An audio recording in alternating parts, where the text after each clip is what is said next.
Hello and welcome to another edition of Good News York, sponsored by Ads on the Go, getadsonthego.com. Matt's not with me here today. I think he's out looking for the abominable snowman. Who knows? But I am joined by a very special guest remotely today, someone who I tried to interview a few days ago, but because of the snowstorm, the interview got canceled or interrupted. We don't know what happened. If it was me, if it was her, doesn't matter because she's here now. Yeah. Disney on Ice presents Road Trip Adventures December 26th and 29th, at Upstate Medical University Arena at the On Center War Memorial. Get your tickets at Ticketmaster.com. And joining me from Disney on Ice, one of the characters, who we will not tell you who that is, one of the many characters, I should say, actress, figure skater, and just all-around great person, Gwyneth Settar. Gwyneth, Hello. how Thank you are for having you? me. It's good to see you. You too. Um, so I want to start off. Your background is really, really impressive. You began ice skating at quite a young age, and your family did have a lot to do with that. Tell us about how it all began. I know your aunt was a figure skater, your mom was involved. Mhm. Yeah, so my mom and my aunt both grew up figure skating. My mom started like she went to a birthday party, really loved it, and then my mom that her grandmother or my grandmother, her mom signed her up for it, and then her sister followed, and they grew up skating their whole lives.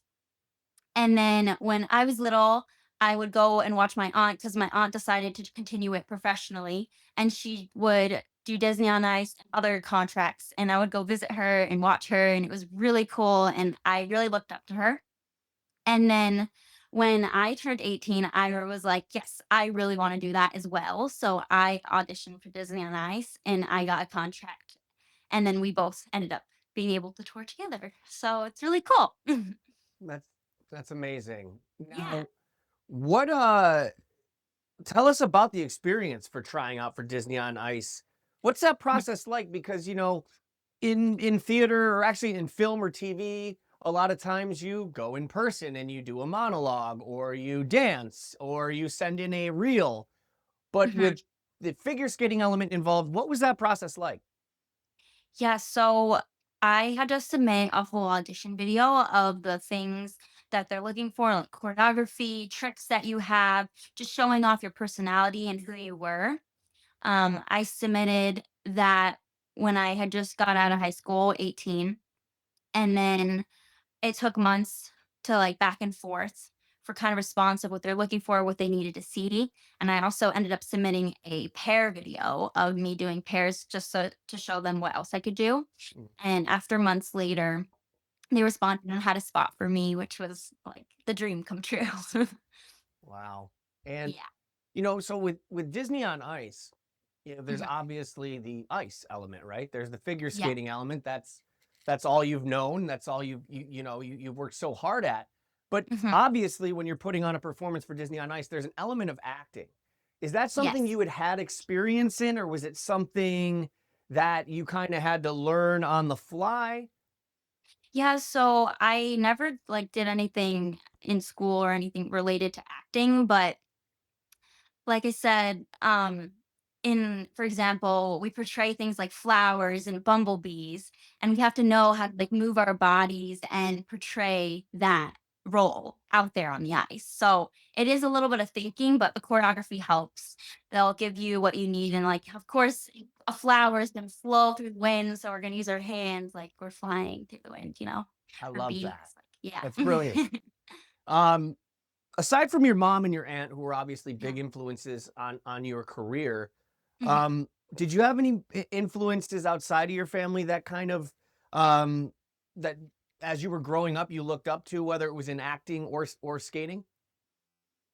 I mean, my coaches were a big part. I wouldn't be where I am without them, of course. And some of them were Olympians, some of them were just really competitive skaters, and they helped me a lot. But it was mostly family that really was the biggest influence. And my grandmother was the one who took me to all the practices, made sure I made it to dance for because you need a ballet to do ice skating, like just the arm movements and everything. And the gym, my mom was a personal trainer. She helped me a lot with working out and building up that strength and endurance to be able to skate out there. So there's a lot of family that really came together to help me be where I am today, for sure. Yeah, it sounds like, I mean, it sounds like you were really set up for success. I mean, you were surrounded by not only a family that was completely supportive of this as a career choice, but that had a ton of experience in all of it. Yeah. So at what point, you know, with athletes especially, there comes like this, I don't want to say a crossroads, but there comes a time when you start realizing that either, wow, you know what, I'm good enough to like really make this a career professionally, or sometimes, Mhm. you know what, I just don't have it. At what point do you realize like, hey, I've got the talent to do this, and but also, when did you realize that you wanted to turn this into a career? I mean, we've been training like our whole lives, and some people take that competitive route and want to just competition, competition. I really knew I wanted to do this when I started to go visit my aunt at like the age 8 or 9. Mm, And I just saw how cool of a job it was. She took me backstage a little later on, like around 15, 16, so I could kind of see what goes on back there. And I just knew after that, I was like, this is what I want to do. No, I wasn't very into competitions because they really made me nervous and it just wasn't sure. I don't know, it just wasn't my thing. I just wanted to have fun with skating and show off my personality and I just wanted people to look and be like, oh my gosh, she's having fun, you know? Well, you do that, and it's pretty clear, that that's what's going on. You've worked Yeah. so hard for this. Yeah. Um, what was your vision of a career in skating, though? Was Disney on Ice something you were shooting for from the beginning, or was it something? I mean, obviously, you said, you know, you watched your aunt do it, so I'm Yeah. assuming maybe that was always the goal. Or did you Mhm. kind of have other visions of maybe, you know, competing, even though I know you said it makes you nervous? Yeah. No, never. Like, I stopped competing very young, and I just wanted to work hard because I knew shows. I guess it necessarily didn't have to be Disney. That was definitely the top goal, but when I turned that age of 18 and I knew shows were hiring, I applied everywhere I could to try and get a contract because there's so many of us and not a lot of shows always. Huh, absolutely. You know, when I was younger, I did some community theater and academic theater. And one thing I Yeah. remember being so intense was in between scenes, sometimes people don't realize there are these really intense wardrobe changes where you run off Mhm. stage and people are undressing you and dressing you so you can get right back out there. I Yeah. actually thought about this question on the way here today. I was like, man, how do you do that with ice skates? Is Yeah. that an extra element of like stress and making it tougher? How do you get around work around that?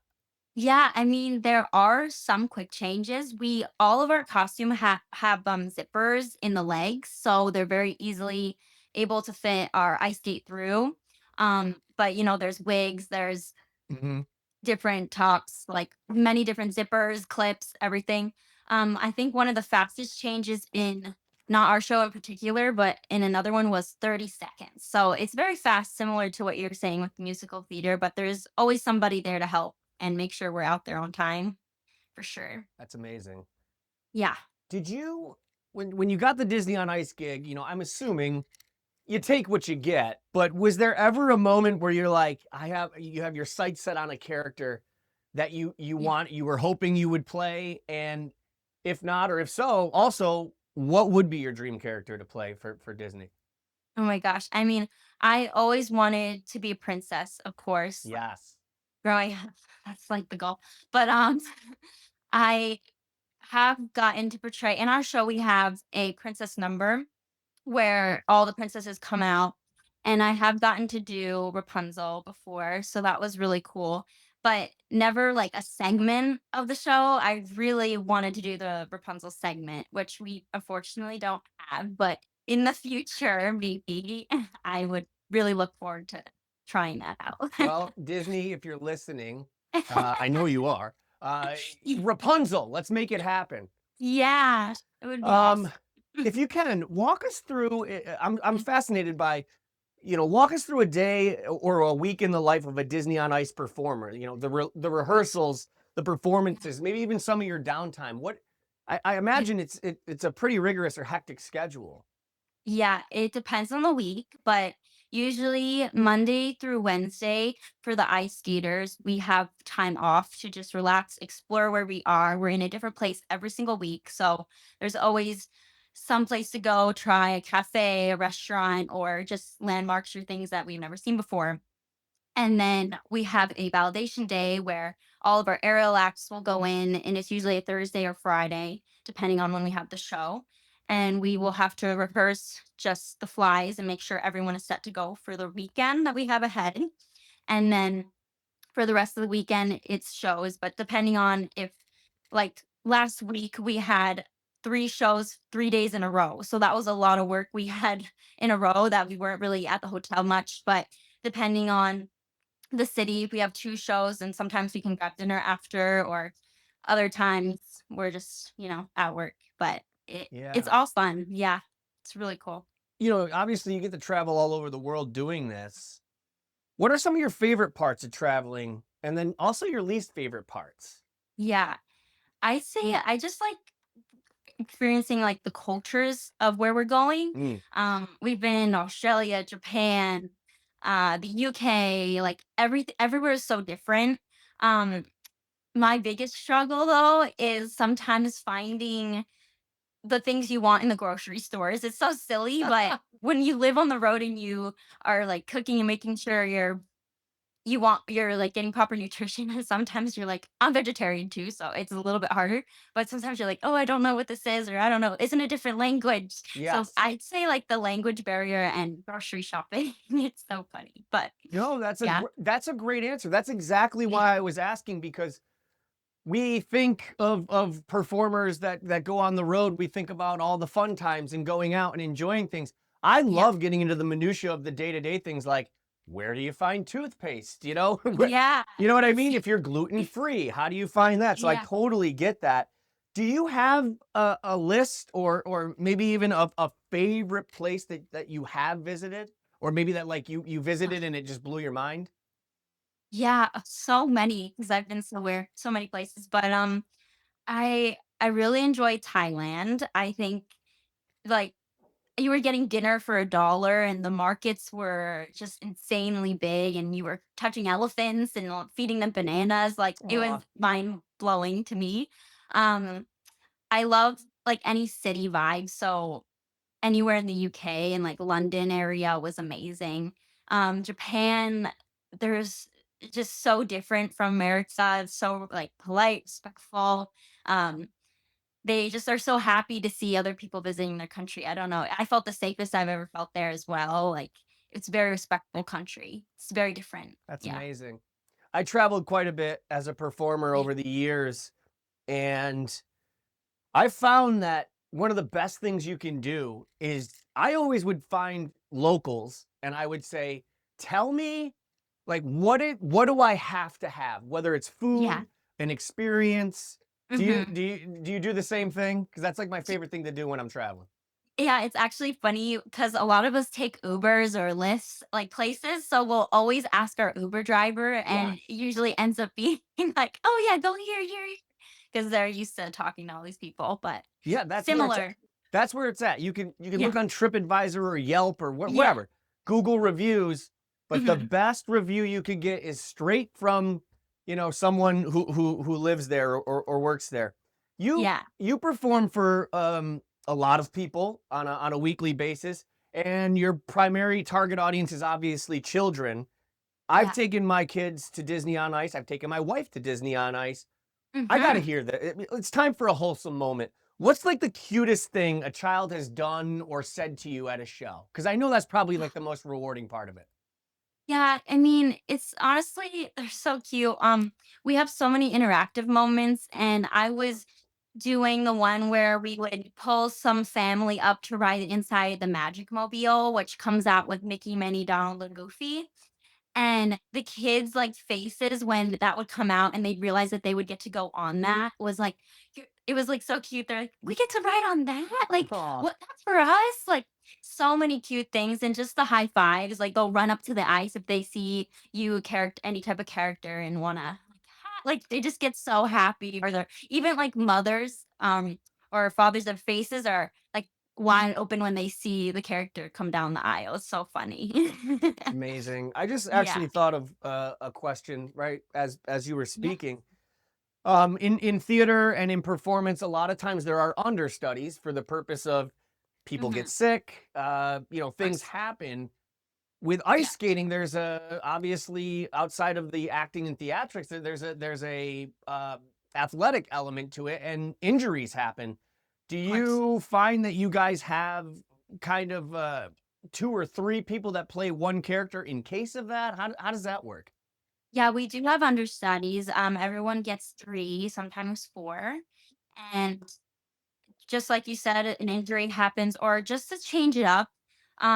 Sometimes you don't want to do the same thing over and over again every week, and there's other people that are good at the same thing. So give them an opportunity, and just we're all professionals and good at what we do. So it Yes, really you shows are. and gives us a break Gwyneth, another sometimes. question I just thought of is Yeah.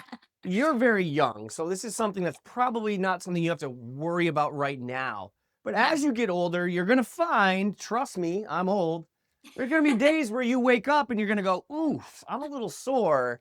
Is Yeah. there are there is there a team that aids with training and recovery? Is that something you do on your own? And what does that look like for some of the performers?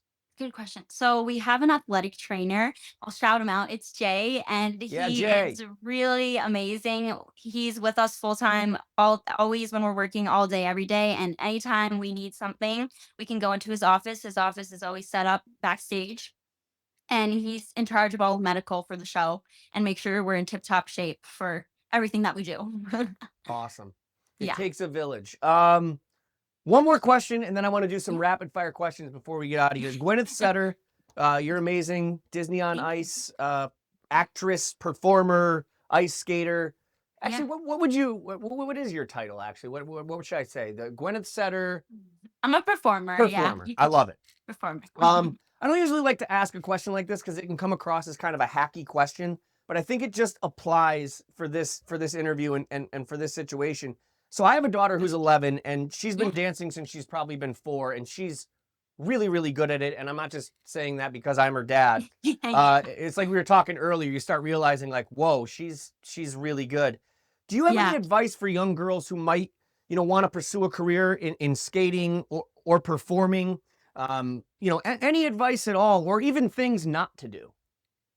Yeah, I mean, obviously, like, keep working at what you're doing. If your child or like any young girl loves what they're doing and has a really good coach, the coaches are a big part of it. I always say, like, to the parents, make sure you go talk to the coach and make sure it's what you would want for your daughter. But yeah, if you just keep working towards it and try new things too. If there's other sports or other activities that interest any of the girls out there, boys out there, then you should give it a shot. And you never know. Like, just keep working, like I did, and Um, you could be end up here. I love that's Yeah, perfectly said. thank Gwyneth you. Setter, Disney on Ice. I'd like to do. Oh, yeah, let me see. I would like to do a couple series of rapid fire questions if that's possible. Of course. You down for that? Yeah. All Why right, all not? right. Let's do it. Nothing major. Here we Okay. go. Uh, Start the music. No, I'm kidding. I don't have any Okay. music. All right, here we go. Question 1. Favorite Disney princess? Rapunzel. Ooh, very good. I should have known that one. Yeah. Least favorite villain in a Disney movie? Ursula. Ooh, good choice. I always think of Gaston. He always made me so Oh angry. yeah, he's terrible, But you but know what? No, you're right. Ursula stole her voice. That was messed yeah, up. it's not nice. All right, favorite ice skater? Can I say my aunt? Oh my God, that's the cutest answer. I should be mad, but I can't. That's too good. Okay. Favorite food on the road? Yogurt. Yogurt. Yeah. You are disciplined, young lady. I'm impressed. Pineapple on pizza, yes or no? Absolutely not. Uh-uh. Thank you. I thought for sure you were going to say yes. You know, I thought the Disney World, you're open-minded, it's No. magical. Thank you. Pineapple does not belong on pizza. It belongs in my yogurt. Yes, or yogurt. Coffee, yes or no? And if so, what's your order? I'm not a big coffee person. I cannot do the caffeine, so no. That's fair. That's Yeah. fair. Dream role to play, whether it's Disney or not. Honestly, any princess would be amazing to play as just a segment role. All For right. sure. And two more.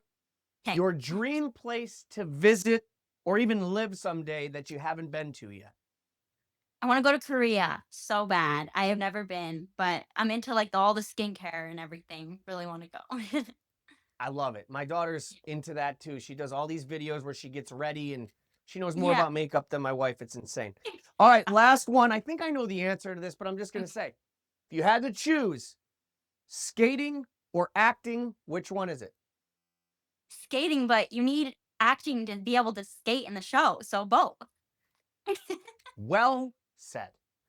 Yeah. Gwyneth Settar, Disney on Ice. Disney on Ice presents Road Trip Adventures December 26th to the 29th at the Upstate Medical University Arena at the On-Center War Memorial. Tickets, family-friendly pricing. Get them now at Ticketmaster.com or in person at the venue box office. Absolute last thing, Gwyneth. Do you have anything you want to plug? Anything you want to say, promote before we go? No, it's just a great gift for the holidays, and it would be amazing to see all your families here to watch us and be able to cheer on your favorite characters all in one place. Well, Gwyneth Settar, you are a very impressive young woman. Thank you. Thank you so much for giving us your time. We wish you the best of luck with Disney on Ice, and we will see you December 26th through 29th right here in Syracuse for Disney on Ice presents Road Trip Adventures. Gwyneth Yes. Settar, thank you. And with Thank that, you. it is another edition of Good News York. Matt's coming in later. He's got an interview all lined up after this. I'm saying goodbye to you. Happy holidays. Merry Christmas. Thank you. To everybody. Be safe. Have fun. Remember, you can follow Good News York on all socials at Good News York, goodnewsyork.com. New episodes Monday through Thursday at 5 p.m. Eastern. And I am Mike Brindisi. You can follow me on socials at MikeBTV. And it is Good News York, sponsored by Ads on the Go. Get ads on the go.com. See you soon. Hey guys, welcome back to Good News York. I'm Matt Major from Clickstream Studios.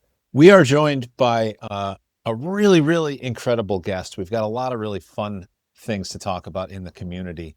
But let's jump right in. I am joined by Kristin Thompson Henry. Did I get that right? You did. Beautiful. Beautiful. And you are the Community Impact Officer I am. at Yes. Empower Credit Union. That's Is correct. that all right? I know. I got it right on the first try, guys. All right. This is cool. Kristin, what do you do? What is this what's this community what's impact that all title about? all about, Yeah. right? So I do a lot of things actually, but my primary focus is financial literacy. So I specialize in, and my the department that I'm in specializes in financial education K through 12. So Oh wow. our days can look very different from day to day. And we kind of go in and support the teachers and bring some sort of financial literacy program to the students. And that may look different depending on the age group that we're in. So for instance, K through 3 might be a simple thing as like bringing a book in and reading to the classroom, but it has some sort of undertone talking about wants versus needs and having the kids kind of understand that concept. And then when we get into kind of the middle school age, we have them kind of pair up into teams, groups, and really kind of work on a budgeting exercise where we give them an envelope of Wow. things, where they live, how much debt they're in, all that Yeah. other stuff. They got to work as a team to, stay within budget, pay their bills.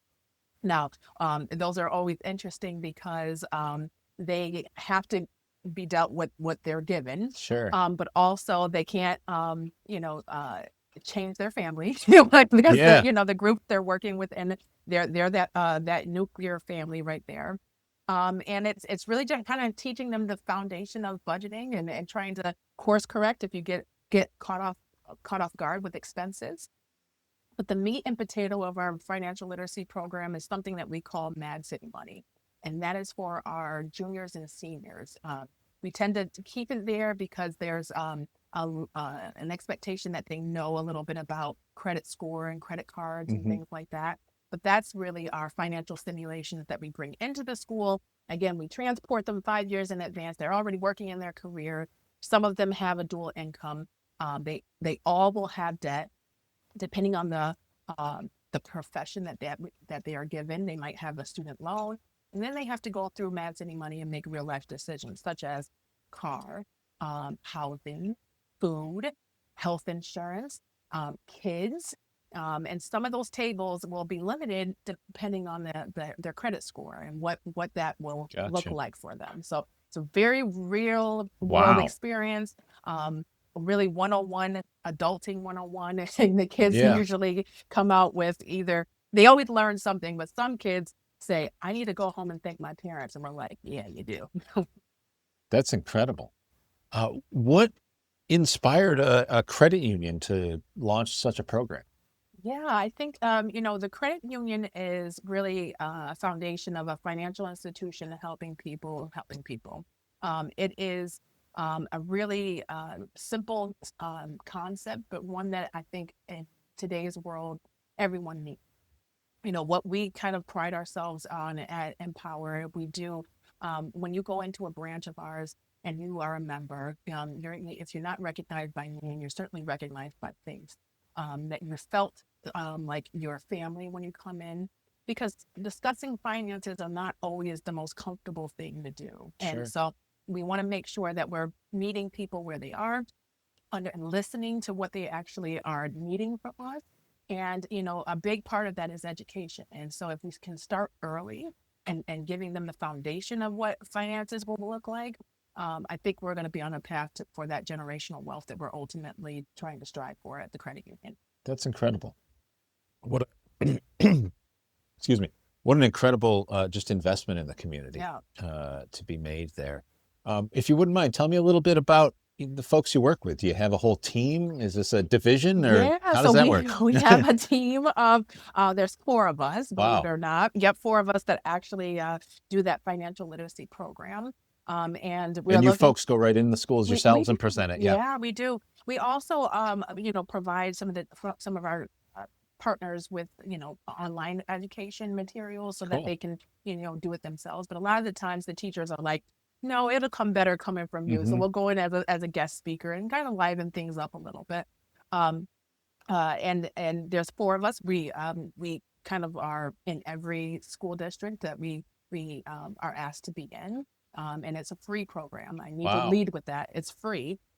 We have, as long as we have the time and the need is there, we will try to be there. That's incredible. It is. It's so necessary too. It's one of those things that you almost think, well, don't they just do that naturally in school? And unfortunately, no, right? Yeah. So nowadays. So when I was growing up, this was never a thing. Like we took math, we took English, we took science, and that financial literacy component is now starting to be more introduced into the curriculum. So us adding this extra, sort of support, I think is valued by the teacher because it is part of their curriculum now. And we're adding a bunch of things into it. We're supporting it so that it is more personable, more hands-on, more conversation, because we don't want to be lectured about our finances ever, right? It has to be a conversation. So I think it goes both ways. That's incredible. I remember when I was a kid, we had savings accounts from the local bank, but that was as far as it went. That was the extent of financial literacy is put $1 in it every week, and that'll, your life will be great. I guess it didn't quite work out that way, but I love this. I love hearing about this. So you're also doing some other things, right? Out in the community, you're out giving some grants and feeding some folks and doing all kinds of things. Tell me a little bit about, first and foremost, what you've been doing with the Syracuse women's basketball team. Awesome. Okay. So another side of my job is to work with nonprofits, putting our support towards, organizations that help members of our community the most. And that can look in the form of a financial contribution. It can also look in terms of time and talent of our employees giving to that organization. So I help facilitate that in my role. So with Syracuse basketball, we are very excited because we had an agreement with them where, Syracuse women's basketball, that we had a free throw contest. And throughout their season, and we're still in the season, but so far, anyone that made a free throw contest, whoever made it could get $25, and it would benefit the Food Bank of Central New York. Gotcha. So we ran this from the beginning of the season until probably about the end of November, right before Thanksgiving, and equaled out to be about $8,600 just off of that contest. So that means a lot of people went up and tried to try their hand at free throwing and made the baskets. I was and gonna say, sounds like they're pretty good too. That translated into doing good in our community. And of course, the Food Bank of Central New York is just one of the most vital nonprofits, feeding people. Absolutely. Taking that, one of the basic needs that we need as humans, and taking that pressure off of families. So it just made it a simple and realistic connection right there. That's incredible. That's incredible. And then there's some other things you've been doing to help the food bank as well, right? Is that accurate? So one of the other things that we do is we try very hard to listen to our members. We cannot be in business if we're not serving our members the way that we need to. And so throughout the year, we try to do these member surveys, member contact surveys. And of course, not everybody will answer to an email that says, fill out this member survey. Sure. So we try to make it a little bit more exciting and incentivize those that would fill out the survey and its completion. And we said that if you filled this out, give us some real-time feedback on how we are doing, we promise to donate money to the CNY Food Bank. Oh, wow. And so we did it in 2 phases. The first one was during the first half of the year, and the second one ended again on November 30th. And that also equaled out to almost $17,000. Wow. So that is really special because, one, we heard from our members, and that sort of incentive, that showed our members care about our community. They wanted to show that the connection between their voice and how we show up for our community, that connection is right there. That's really, really, really nice. What's been the feedback from some members when you kind of put that? That's kind of a unique offer, a great way to get folks to participate in things. Yeah. What was some of the feedback when folks heard that their participation was a donation? Yeah, we got very positive feedback, especially I think the second phase really sort of tugged on some heartstrings a little bit just because of the food insecurity issues that were happening. And I think it was just the right timing, especially towards the holidays. People get a little bit more generous and they want families to gather. And so they really wanted to make sure that our community didn't go without. Sure. What a great way to let people help very easily. Yep. And along those lines, you're also helping folks for the holiday season, right? Yes. So again, one of the things that we do to support our nonprofit partners, we kind of do sponsorships and donations, and those can be in the form of, we need money to support a certain program. And sometimes it's, going shopping for some of their clients, so we were really privileged to be called upon to work with the Rescue Mission and their Crossroads program it's about 30 men who were experiencing homelessness or certainly in housing insecurity. And they take up a kind of a Christmas wish list. And what we are given is their ultimate Christmas wish list. And then, some of the staples that, some of us go and have every day that we take for granted, such as underwear and undershirts. And we had 30 individuals that were given to us. And some of the things that were on their ultimate wish list were a pair of dress pants, a pair of dress shoes, sneakers, One gentleman asked for a case of Pepsi. Wow. Like those are the simple things that if that's going to bring them joy, we are going to do it. Sure. And so we were very very proud that we were able to do that in such a manner. And those baskets will be given out on Christmas Day. That's incredible. Mhm.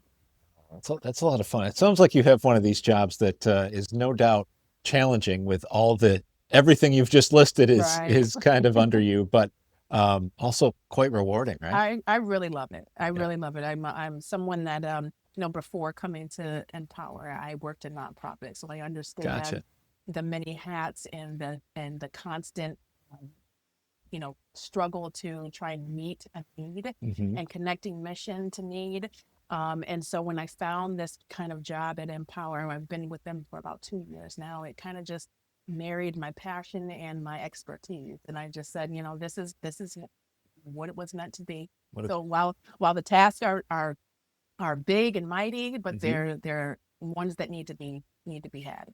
That's awesome. Yeah. If you could take just a minute for folks that aren't familiar, and just tell us a little bit about Empower in general. Kind of what areas do you cover and those sorts of things. Yeah, so Empower is a financial institution. You can go in there and open up a savings account, a checking account.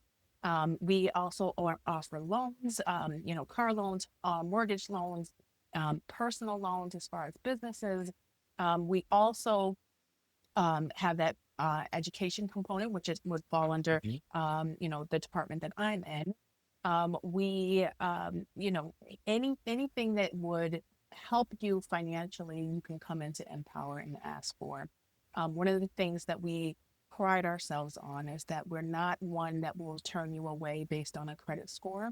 What we would try to do is what we call storybook lending. We would try to get to know the person, get to know what your goals are, what your aspirations are, and then say, okay, let's map out a plan that would put you on a better path for good, but also not put you in so much debt. So let's talk about what that might look like.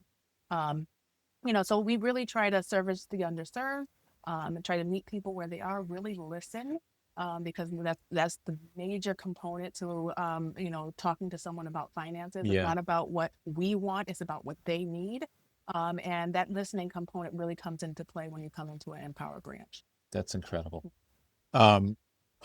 Just in general, what kind of areas do you serve? And is it just in the 315 area code? Are you beyond that? We're beyond that. So we are obviously we're very heavily in Central New York Sure. because that's how we were founded. A long time ago, we were part of the Power Federal Credit Union, which was out of the Niagara Mohawk, and Gotcha. then merged in from Empire to Empower. Okay. And then we've had some acquisitions, and so we're in the southern tier. We're in Oh, wow. all the way up to our North Countries. And then we've also opened a branch in Buffalo. So Oh, wow. we're expanding into the Western New York as well. All over New York State. And God willing, we'll continue to expand and truly make our mark in New York State. That's great. Yeah. And it's got to add a little more to your plate as well, right? As you start to does, find but all it- these new It communities. does, but it's good. Yeah. Again, it's a task that I think is needed, and one that it truly is heartwarming when you can just kind of go in and just say, what does your community need? Yeah. And have them tell you, and then get that real time feedback. That's so great.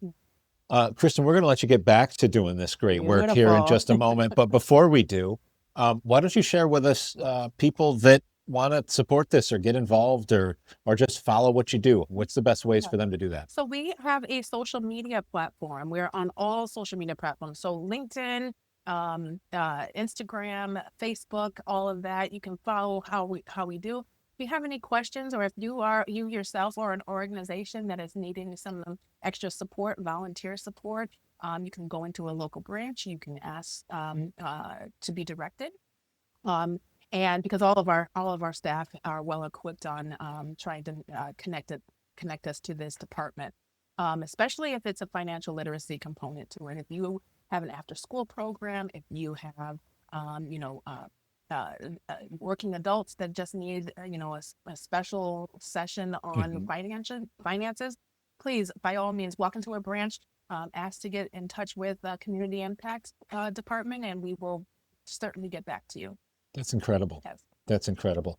Kristin Thompson Henry, Community Impact Officer at Empire Federal Credit Union. I really appreciate you spending some time with us here on Good News York. This is exactly why we exist, is kind of to share these stories of incredible people, incredible organizations doing good for all over New York Yep. State. So that's definitely what you're up to. So I appreciate the invite. come back anytime. You've got fundraisers, you've got events, just good stories to share. We would love to have you and help share the word. So Will do. thank you so much. Thank you.